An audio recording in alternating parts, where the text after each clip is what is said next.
Per usual, on this channel is for educational purposes only and is not intended as financial advice. It's Teaching Tech Tuesday once again. Let's talk about oscillators. I'm going to focus on RSI. That's what I use the most. As a trader in your individual trading journey, it's a good idea to see what's out there. Take a wide net, scoop through the oscillators and see what you like, or go bobbing for apples. There's plenty of oscillators that people say they live by. Stoke, MACD, OBV, whatever it is. It doesn't matter at the end of the day. Look, use whatever you like. The principles here are going to be very similar. Each oscillator is going to have specific trading rules or parameters surrounding it. But for me, it's more of the side salad of trading, okay? It's not really the main focus. It can accent the meal of the trade, but it's not going to be the main thing I'm ordering on the menu, so to speak. So oscillators are great at understanding strength of a trend, momentum, understanding price in context to historic periods of time when trend was high, momentum was high or low. We don't trade crypto, most of us, because it's gone down forever. So there is going to be a bullish bias on all of the oscillators, right? Now I could focus this video on coins that have gone down only, or ETH BTC, or whatever, some poor metric against Bitcoin. If you tend to see historically on higher time frames that RSI either trends neutral at 50 or trends below 30, for example, that's a hint that most of the time that specific pair or instrument or whatever is not generally bullish. I think when people are learning oscillators for the first time, they sort of think, okay, if this is overbought, I sell. If this is oversold, I buy. And it's this like binary thing, when in reality, especially as we'll see with Bitcoin, historically, we want to see overbought conditions. That is when we are the most bullish, is when we see overbought conditions. So that is not the place where you want to sell. You want to sell when the time component for RSI kicks in, where you're seeing weakening RSI over X period of time. It also helps you understand probabilities, right? If RSI is 95, the probability that momentum can continue at that pace is unlikely. The probability that the next higher high in price, if you see one, will be under that previous momentum is high. So that says automatically you're establishing weakening momentum. So it does give you a heads up what to look for, what setups to look for, just on momentum as it's happening. Not, oh, hey, we've hit this level, we need to sell.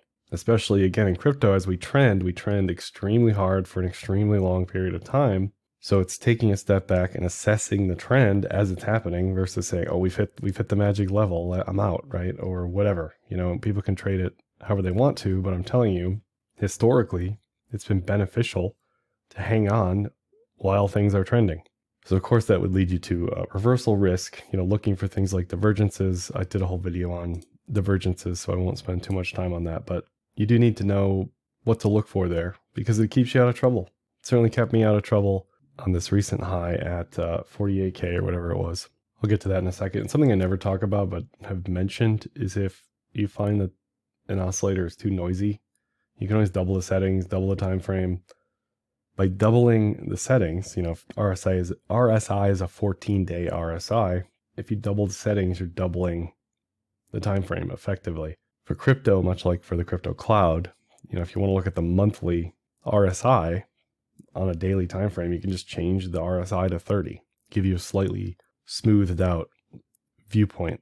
Now, if we look at, what just happened with crypto, regardless of GBTC, what I said on January 8th was, look, we have a series of highs in price with waning momentum. If I'm on a deserted island looking at technicals, this is a be careful situation because eventually the probabilities suggest that it is just harder and harder to keep pushing price higher on less momentum. You can always cancel a divergence. You can always reset a divergence. People will tell you that if we've exceeded 14 periods, then we've reset the divergence. Well, that may be a rule that people learn, but I'm telling you as a trader that that doesn't quite work like that. This was a divergence the entire time. We'll look at what this looks like now, but if you were trading this thinking, yeah, it reset, everything's fine, and then we didn't make a higher high in RSI, now that's a problem, okay? But if you sit back and say, look, this whole thing could be a divergence, certainly kept me out of trouble from adding to positions or taking more positions or not closing positions, right? That's really the biggest thing you want to take away from an oscillator. It's trying to tell you the characteristics of a trend at any given time. One other thing you can do, depending on, again, which oscillator you like, you can go into the screener under crypto coins in TradingView, and you can add whatever oscillator you want to look at, RSI, MACD, OBV, whatever. And you can sort by market cap, add on-chain metrics, whatever you want to do. All that is in TradingView. If you're ever looking at specific things, Ripple, okay, that's the lowest RSI at the moment. AVAX, so there are some coins just on RSI that are getting there. I'm not going to trade or touch Ripple, and I think Avalanche goes lower anyway. So we're getting there, right? We're getting there just on technicals alone. If we look at what's happened over the past year for Bitcoin relative to RSI, one thing you'll notice is the best breakouts that have had continuation, started almost maximally overbought. Okay, now that isn't something you're probably going to see most people talk about, but from what we've seen, this is what we want to see. We start at 85 and then we just form this divergence until we reset over and over and over again.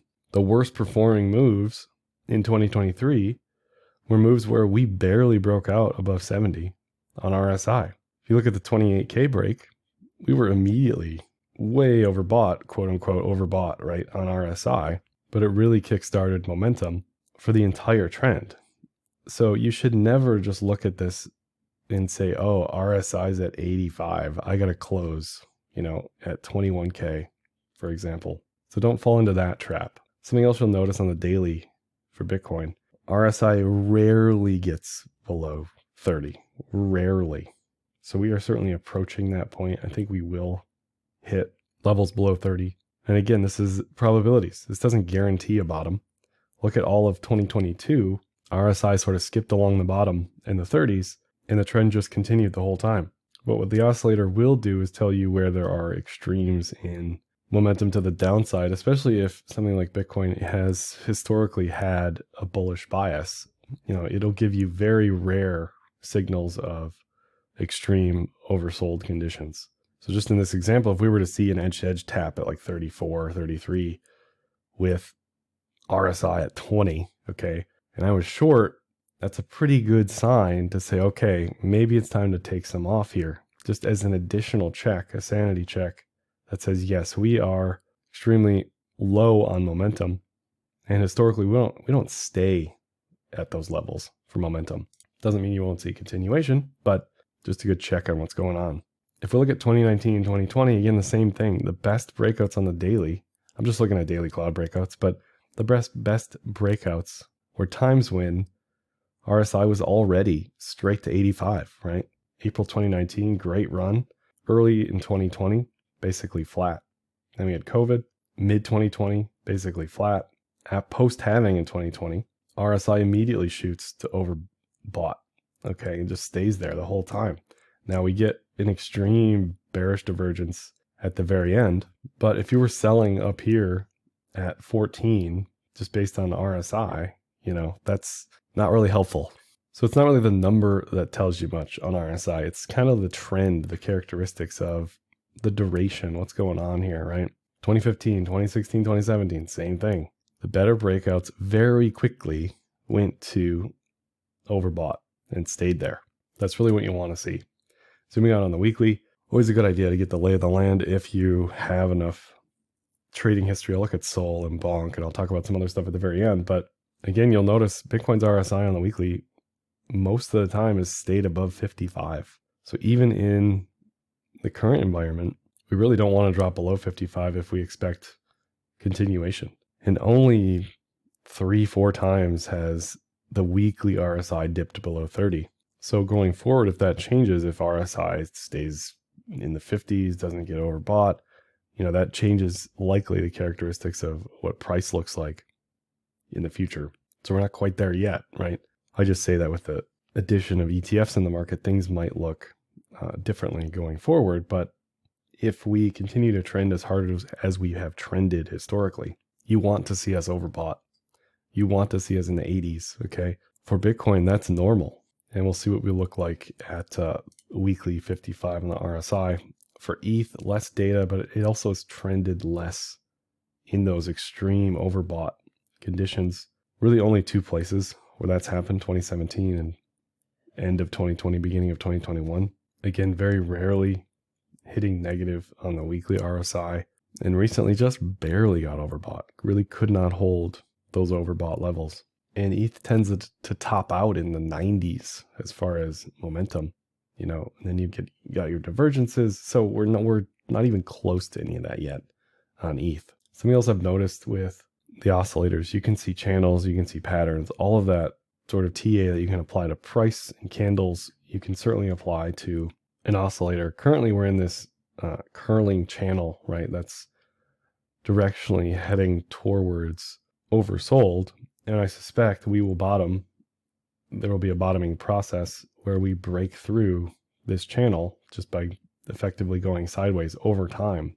So again, it gives you a sense of we're not there yet, as a lot of people are sort of asking, how much further are we going to go? How much further is GBTC going to dump? Well, technicals say, look, this could go on for quite a while, so long as we're in this channel, and we've been in this channel for several months. This also, again, tells you, hey, trader, heads up, as we're at the top, the channel is curling down. So very clearly, divergence there. And this is similar to 2019, which, by the way, was also the pre-halving high, where we put in a triple top on RSI along with the bear div, right? And this took an extremely long time to play out. Definitely well over, 14 periods. You're still seeing highs. You're still seeing weakness in momentum. Just probabilistically, it's harder to keep going, right?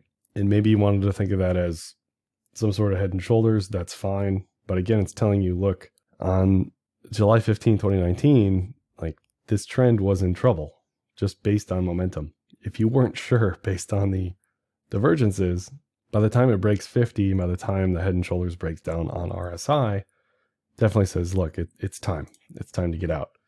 So currently, something else to watch for would be this, parabolic downside to RSI, as we've seen accelerated momentum still, right? We're still seeing acceleration out of GBTC. We're seeing lower prices every day. That makes sense that we'd see acceleration in RSI. But this once again says, look, we are probably not there yet. We will probably see some sort of extreme downside in RSI. Whether or not that is equivalent in price, don't know. What you can always hope for is a bullish div, lower low in RSI, higher low in price. But we are so far from that yet. It's not even close. What we are likely to see is RSI below 30. That's the first step. And then we will likely see price go even lower with RSI pick up a little bit.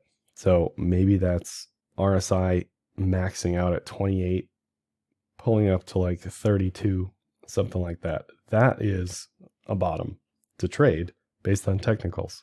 RSI once again here telling you, not yet. One thing you also notice with divergences is they can take a long time.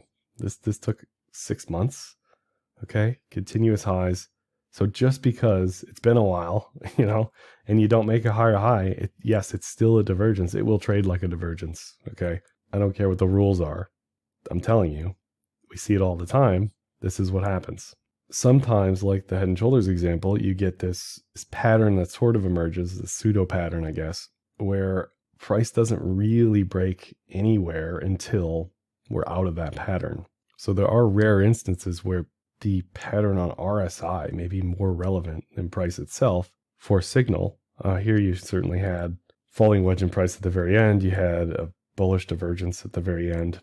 That certainly helped this pull up quite a bit. Looking at legacy, this is NVIDIA. And once again, you can see, NVIDIA didn't continue until breaking the trend channel on RSI.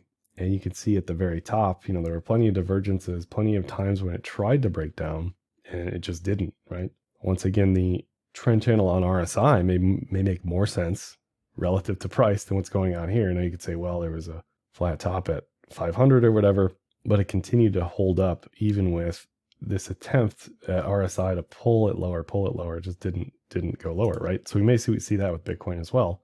I just don't think we will.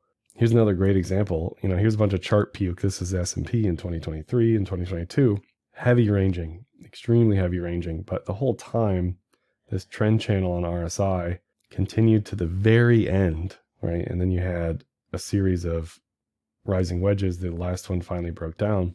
And you had a bottoming process on RSI, reminiscent of an inverted head and shoulders, where price did not look like that at all, right?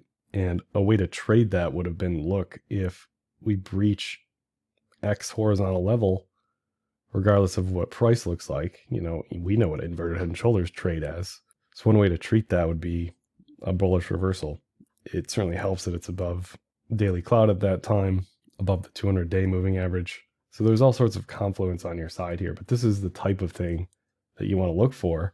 And you'll notice this took, 3 months to happen, but it got there eventually. So it can definitely often be painful waiting for that setup, but it gives you a super high conviction trade to take. Back to crypto, a few last examples. Solana, historically, some of this early stuff, Solana is not even that old, but you can see just how hard this trended on the weekly and then had a series of divergences at the top. Here, currently, no divergence, but we're not in overbought, clearly, and it's sort of resetting everything. So things to watch for: does this hold 50? Does it hold 50 on RSI? That corresponds to levels on the cloud that makes sense, the daily, the weekly, stuff like that. We may see price down significantly with weekly RSI down in lows. We could see a 32 handle on price or something. And you definitely want to check the weekly. You can even set an alert. Do we get to 30 on the weekly RSI? It's completely possible. I wouldn't discount that. I know a lot of people don't think that'll happen, but it's something to watch for. That's all I'm saying. So on the daily, at the very end here, you can see a slight bearish divergence. And it's never enough to say, like, I'm going to short that. It's just about, do I add to long positions on bearish divergences? Not particularly, especially at the end of a 300% run. It's just a probability thing. And that's what the RSI is really good at helping with. So even Sol at the moment very likely reaches oversold, right? That may not be the bottom.